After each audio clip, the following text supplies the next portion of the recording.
पहले 2 मैच में मिले हैं 2 हार। अब एमआई के सामने है डिफेंडिंग चैंपियंस केकेआर। क्या वानखेड़े में अपने पलटन के सामने पलट पाएंगे मुंबई इंडियंस अपने आईपीएल 2025 की शुरुआत? आइए ईएसपीएन क्रिक इन्फो टाइम आउट हिंदी में मैच का प्रीव्यू करते हैं। हमारे साथ जुड़ रहे हैं चेतेश्वर पुजारा। चेतेश्वर, शुक्रिया आपके वक्त के लिए। कठिन शुरुआत मुंबई के लिए, और एक एंगल ये है कि उनके फैंस कहते हैं कि हाँ, ये तो हमारा टेम्पलेट है, हम धीमी शुरुआत करते हैं फिर कमबैक्स करते हैं। लेकिन वो एक और दौर था आईपीएल का। अब जब 10 टीम है, ज्यादा आप 3-4 मैच स्लो स्टार्ट करें तो फिर वापस आना मुश्किल हो जाता है। काफ़ी मुश्किल हो जाता है। और देखिए, एमआई जाना जाता है कि कमबैक बहुत अच्छा टीम करती है, बट उसके साथ में काफ़ी बार कंसर्निंग चीज़ होती है कि बैटर्स का फॉर्म, जो गेंदबाज है वो अच्छी गेंदबाजी नहीं कर रहे। तो वो कंसर्न मुझे थोड़ा ज़्यादा लग रहा है rather than losing the first 2 games. कोई टीम मैच हारना नहीं चाहती, बट हारे तो वहाँ से कमबैक कैसा करना है वो उनको पता है। बट इम्पॉर्टेंट ये रहेगा कि होम मैच में आपका प्रदर्शन कैसा है, क्योंकि सारी टीम होम मैचेस के ऊपर बहुत ज़्यादा रिलाई करती है। अगर होम मैचेस में आपको जीत मिलती है तो टीम का कॉन्फिडेंस, कॉम्बिनेशन क्या टीम में ज़रूरत है कॉम्बिनेशन रखने की, टीम का जो बैलेंस है, टीम का जो सिलेक्शन भी जो होता है, मतलब आप ऑक्शन से जो प्लेयर्स पिक करते हैं तो वो आपके होम कंडीशन के बेसिस पे करते हैं। तो वहाँ पर अगर आपके प्लेयर्स परफॉर्म नहीं करते हैं तो वो एक बहुत ही बड़ा कंसर्न हो जाता है। जी हाँ, अगर इतिहास पर नजर डाले तो ये वानखेड़े का मैदान एक गढ़ सा रहा है मुंबई इंडियंस के लिए। तकरीबन 61% मुकाबले जीते हैं मुंबई इंडियंस ने वानखेड़े में आईपीएल में। और सबसे बड़ी राहत की सांस लेंगे उनके बल्लेबाज, क्योंकि अभी तक दोनों पारियां काफी डगमगाती हुई सी रही है। 155 चेन्नई के खिलाफ, 160 गुजरात के खिलाफ। वानखेड़े में they will hope home comforts के लिए। बहुत ज़्यादा कंफर्ट मिलेगा। देखिए, मेजर डिफरेंस होगा क्योंकि चेपॉक में जो विकेट थी और अहमदाबाद में जो विकेट थी, तो वो दोनों विकेट स्लोअर साइड पे थी। वहाँ पर बैटर्स के लिए बल्लेबाजी करना बहुत ही मुश्किल था। तो जब वानखेड़े में बल्लेबाजी करेंगे, वहाँ पर पेस बाउंस बहुत ही ज़्यादा अच्छा है। बाउंड्रीज, साइड बाउंड्रीज छोटी है, सामने वाली बाउंड्रीज छोटी है, और बॉल बहुत ज़्यादा ट्रैवल करता है। तो वो विकेट मुंबई इंडियंस के बल्लेबाजों को बहुत अच्छी तरह से सूट करता है। इतने सालों से वहाँ पर मैचेस खेलते आ रहे हैं। रोहित की बात करें, सूर्या की बात करें, तिलक की बात करें, तो तीनों जो उनके टॉप प्लेयर है, वो वहाँ पर बहुत ही ज़्यादा एक्सपीरियंस्ड है। और उसके बाद देखिए, उनके लिए एक बड़ी अपॉर्चुनिटी रहेगी, क्योंकि उन तीनों के ऊपर काफ़ी दबाव है इन अ वे कि उनको अच्छा परफॉर्म करना होगा। हार्दिक वापस आ चुके हैं, तो अगर शुरू में विकेट गिरते हैं तो बाद में अगर हार्दिक 5 या 6 नंबर पे बल्लेबाजी करते हैं तो हार्दिक भी वहाँ पर बहुत ही बढ़िया बल्लेबाजी कर सकते हैं। But it will be an important time, क्योंकि अगर ये मैच में उनके बल्लेबाज अच्छा प्रदर्शन नहीं करते हैं तो जो कंसर्न है वो और बढ़ जाएगा। उस बल्लेबाजी के क्रम पर अगर नजर लगाएं तो अनुभव की कमी है कुछ खिलाड़ियों में। रायन रिकल्टन प्रतिभाशाली पर नए हैं आईपीएल में। रॉबिन मिंज नए हैं। नमन धीर ने भी बहुत ज्यादा नहीं खेला है। ऐसे में रोहित शर्मा का रोल आप किस नजरिए से देखते हैं? अब तक दोनों मुकाबलों में 4 बॉल में आउट हुए हैं। देखिए, रोहित, उनका जो सक्सेस है वो जब पॉजिटिव बल्लेबाजी करते हैं तभी उनका सक्सेस रहा है।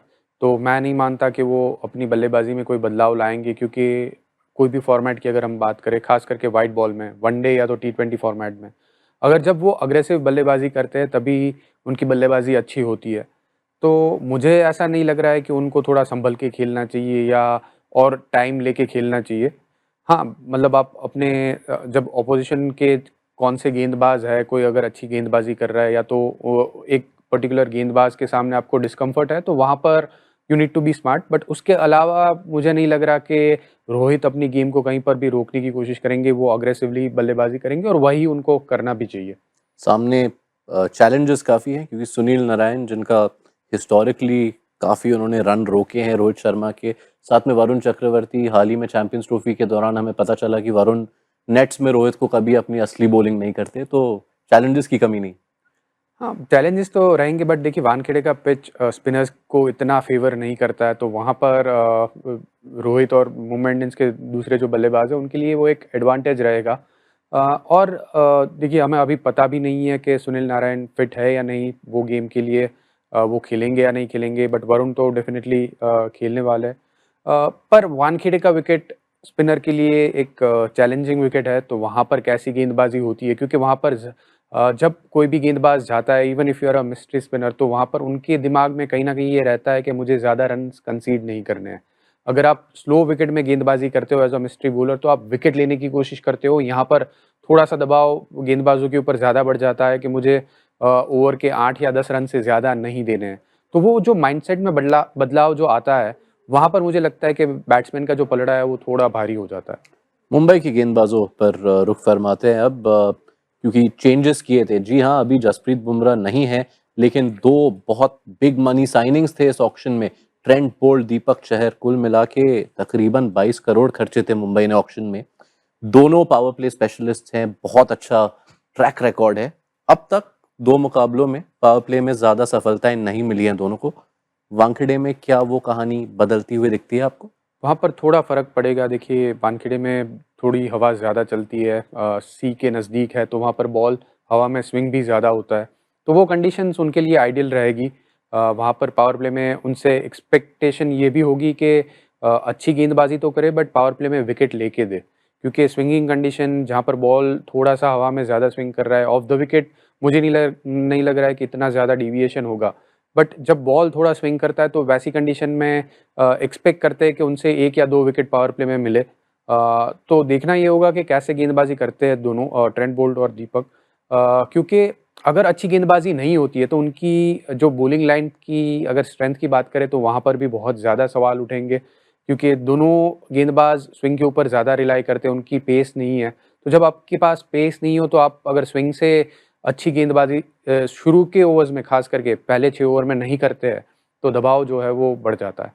और ख़ास तौर से अगर आप केकेआर के बैटिंग ऑर्डर को देखें, नारायण अगर वो खेलते हैं, क्विंटन डिकॉक जो शानदार पारी खेली थी उन्होंने गुवाहाटी में, उन दोनों को भी स्विंगिंग डिलीवरीज परेशान कर सकती हैं।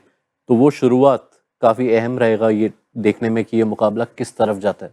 और देखिए, आईपीएल में पावर प्ले बहुत ही इम्पोर्टेंट फेज़ हो जाता है। वहाँ पर पहले 6 ओवर में आप कितने विकेट गँवाते हैं और कितने रन करते हैं, वो बहुत ही इम्पोर्टेंट हो जाता है। तो वहाँ पर अगर केकेआर के बल्लेबाज़ी की बात करें, तो क्विंटन डिकॉक अगेन वानखेड़े पे बहुत ज़्यादा बल्लेबाज़ी करी है, मुंबई इंडियंस के लिए खेले हुए हैं पास्ट में, तो उनको वो पिच का अनुभव बहुत ज़्यादा है।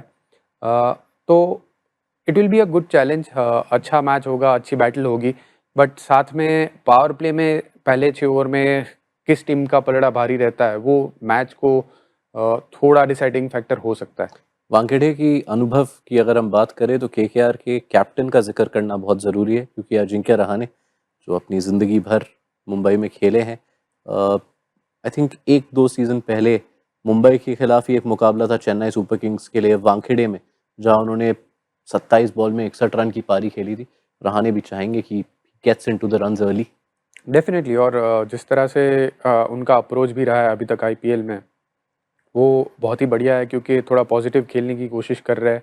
कम गेंद में ज़्यादा रन, उनकी स्ट्राइक रेट पे भी वो काफ़ी फोकस कर रहे हैं। और यही टेम्पलेट रहा है पूरे आईपीएल का कि जो टॉप ऑर्डर के आपके 3 या 4 बल्लेबाज हैं, उनका जो स्ट्राइक रेट है वो 150 के ऊपर होना चाहिए।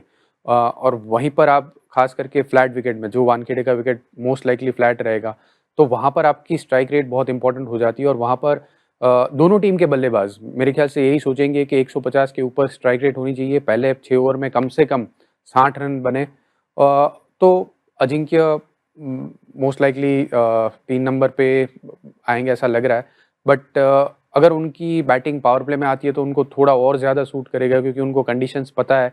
तो पहली विकेट अगर जल्दी गिर जाती है, तो वो थोड़ा केकेआर को कैसे बैलेंस कर सकते हैं, और उसके साथ में अपनी जो अग्रेसिव गेम वो दिखा रहे हैं, वैसा अगर कंटिन्यू करेंगे, तो उनके लिए वो pitch it's a home condition for him. और उनकी जिस तरह से बल्लेबाजी भी है, उनकी जो स्ट्रोक प्ले है, उसको सूट करेगी। तो फिर केकेआर फेवरेट्स या इस मैच में मुंबई की गाड़ी चल पड़ेगी इस सीजन के लिए? मुझे लग रहा है बिकॉज़ मुंबई अभी 2 मैच हार कर होम कंडीशन में खेल रहा है, तो मुंबई का पलड़ा थोड़ा भारी रहेगा। चलिए, तो चेतेश्वर पुजारा के फेवरेट्स हैं मुंबई इंडियन। शुक्रिया चेतेश्वर आपके वक्त के लिए। आप बताइए, इस कॉन्टेस्ट का अगर हम इतिहास देखें, वानखेड़े में मुंबई ने जीते हैं 9 मुकाबले, कोलकाता ने सिर्फ 2, लेकिन उनमें से जो दूसरा था वो आया था 2024 में, जिसके साथ उन्होंने ख़त्म किया था एक 12 साल का पीरियड जब वो वानखेड़े में कभी मुंबई इंडियंस को नहीं हरा सके थे।